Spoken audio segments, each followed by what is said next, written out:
is digestive juices. Acid, this acid is HCl acid, the hydrochloric acid. And mucus. Mucus is a protecting layer which is inside the stomach. Now we will talk about each of them. Digestive juice, hydrochloric acid and mucus.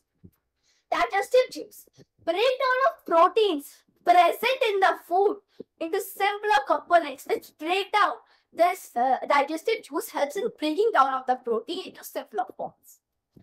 HCl acid, the hydrochloric acid, not only helps in breakdown of proteins but also kills many dangerous and harmful bacteria.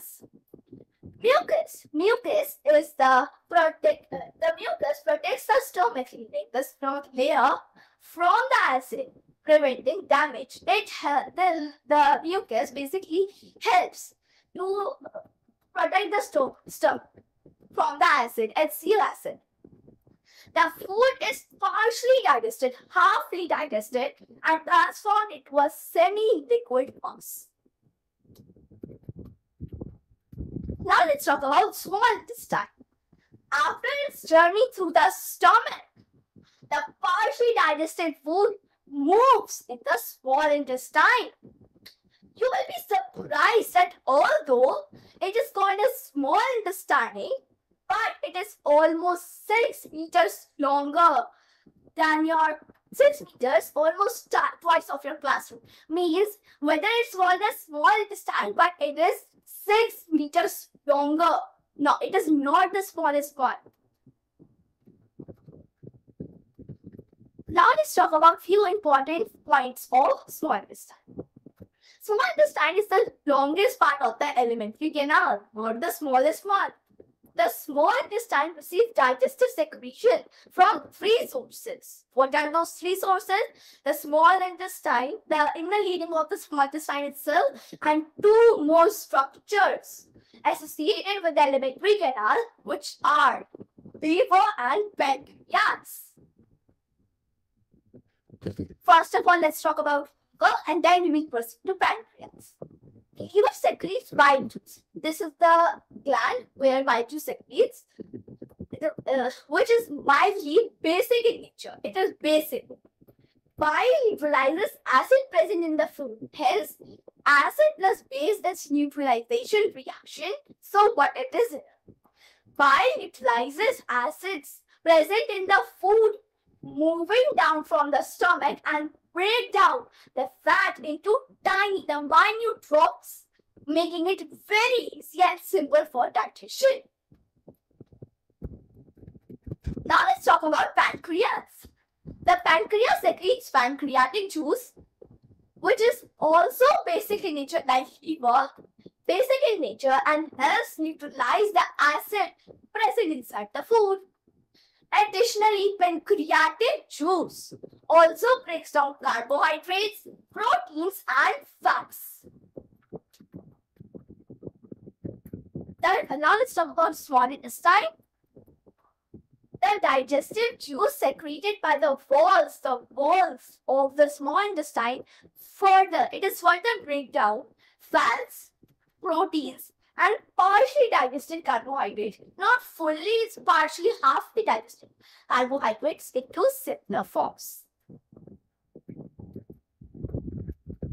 Inner lining of the small intestine. The digested nutrients move from the small intestine into the blood vessels. From the small intestine, it proceed towards the blood vessels located in the walls of the small intestine itself, a process known as nutrient absorption. This particular process is called as nutrient absorption. How are these nutrients absorbed from the small intestine? As we all know, the inner lining of the small intestine has tiny finger-like projections called as villi that increase the surface area for better nutrient absorption. This process is nutrient absorption. These projections, these villi, help the digested nutrients enter the blood, which carries them from the body. These are the structures. These nutrients give energy, growth, and repairment, and also helps the body work nicely and perfectly. Now let's talk about a disorder, which is sometimes there in small intestine for few people.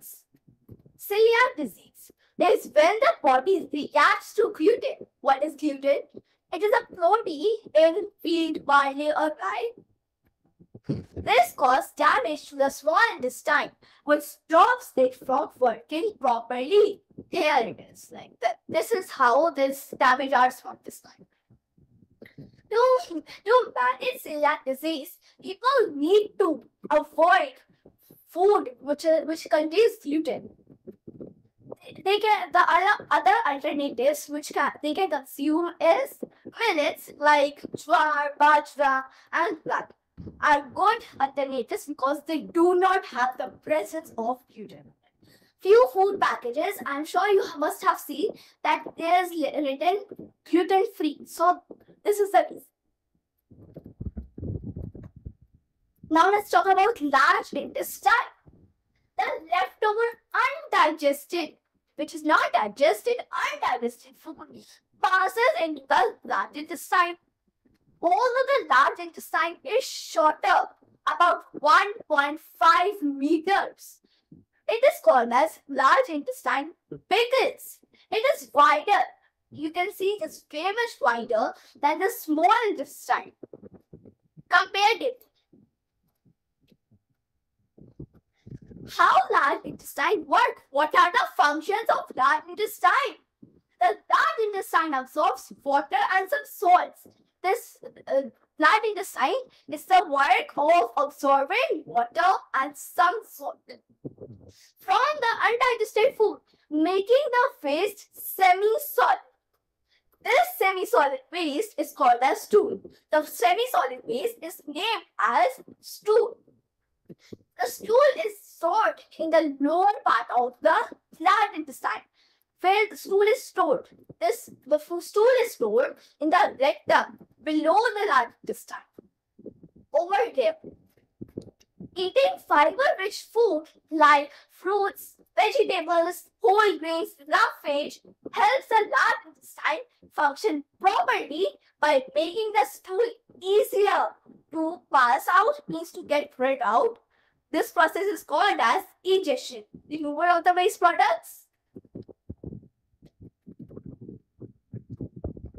Same. Now let's talk about more of that concept.